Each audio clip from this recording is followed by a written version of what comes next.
I have always treated the matter of colour in a very instinctive way. I may rely on rules and methodologies, but they spring from instinct. Colour is perceived with the eyes. So it is one of the elements of reaction to the five senses, like flavour, taste, sound, smell. Colour is like taste, or a kind of olfaction, a sort of sound. There is something slightly culinary about putting colours together in a building, in an object, don't you think? And similarly, it is a rhythmic thing. In theories of colour, in fact, colour is repeatedly said to correspond to tones, sounds, and chromatic harmony. The first definition of colour is this kind of abstraction or impalpability. But other colours can be massive, heavy. A block of basalt is black entirely. Colour becomes weight, matter, and substance. I therefore try to be careful about the relation between colour and material. In the transparency of glass, for instance, in its translucency, its being matte or lustrous or wrinkled, its systems of veining. An object by me may often not be monochrome, but bichrome or trichrome, polychrome. More than the colour itself, I like the linguistic outcome to be entrusted to the relation between colours, to their juxtapositioning. This is the idea of colour as language, as an alphabet. It itself becomes a system of signs. Moreover, it acts as one of three ingredients in the object's composition, one being form, and the other colour. The third is decoration. The first time I concerned myself with colour was for the Proust armchair. At the same time there was Kandinsky, Cubism, Futurism, which were involved in the sofa Candici, with divisionism and pointillism in the Proust armchair. It is true that this chair later became a kind of manifesto, not only in the use of colour, but also of my design criterion. On the one hand, it's a design that demonstrates my more literary rather than formal approach. On the other, it is a sort of kaleidoscopic, atmospheric attempt to look at the object not as a concluded volumetric fact, but as an element among other elements. It is based more on the sensations of lights and on material colour systems, rather than on a few more compositional and definite design elements. Then there's also the question of ambiguity in the attribution of the object, which is an old one revisited as new, already existing but redesigned. These are actually linchpins of my work. I believe I have a sensitivity towards ethnic situations, but I have never thought of trying to discover what colours suggest festivity or what colours suggest mourning. For example, I confine myself to avoiding an excessive use of mauve. If I use it at all, I prefer lilac, which is slightly more delicate. Maybe yes, in certain cases when doing products that have to be fairly hard, I'm fascinated by the clothes worn by men who work under dangerous conditions, and I find road signs, asphalt fascinating too.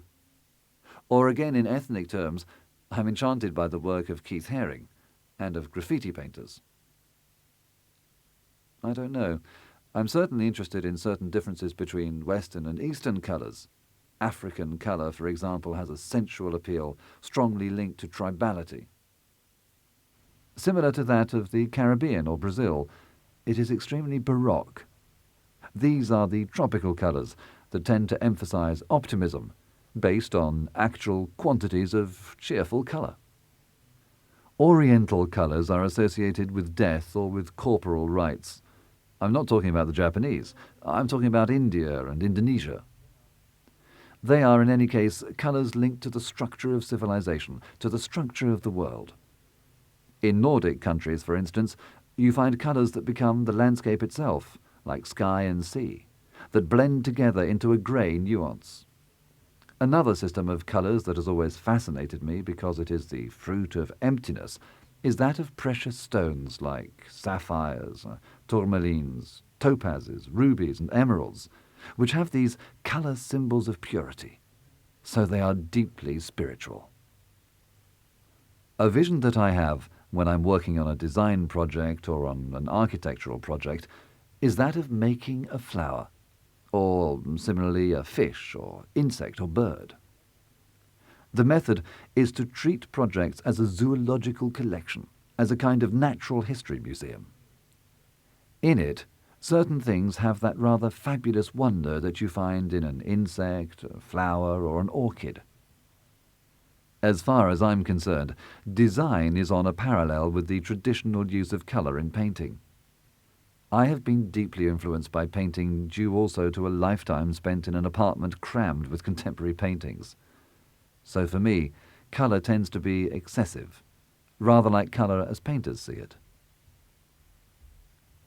I have often talked about make-up on an object, achieved with colour, decoration, or both, so that colour is also a cosmetic, a type of make-up. The experience with Swatch has been fundamental in the sense that it involved a great deal of research into the colours of fashion. Also, the Alessi Philips electrical appliances are a very deeply explored colour project, which is, moreover, the fruit of teamwork. The research into those colours was, on the one side, aimed to stir historical memories in the user's mind by going back to the early history of electrical household appliances of plastic, the 40s and 50s, and on the other, the colours of nature. Other colour systems connected with fashion that also fascinate me are the flesh tint in the Chanel palette, the shades used for foundation creams. When I was in Sinai, I said to myself, this is where Pantone comes in. You find yourself looking at 70 or 80 shades of ochre, like the Chanel makeup range. Chanel like Moses. In my work, the experience of Cubism is important, but so is the experience of the Pre-Raphaelites and of these Central European cultures, the symbolist colour, Gabriele Rossetti, Max Ernst, and the expressionists with certain lemon yellows.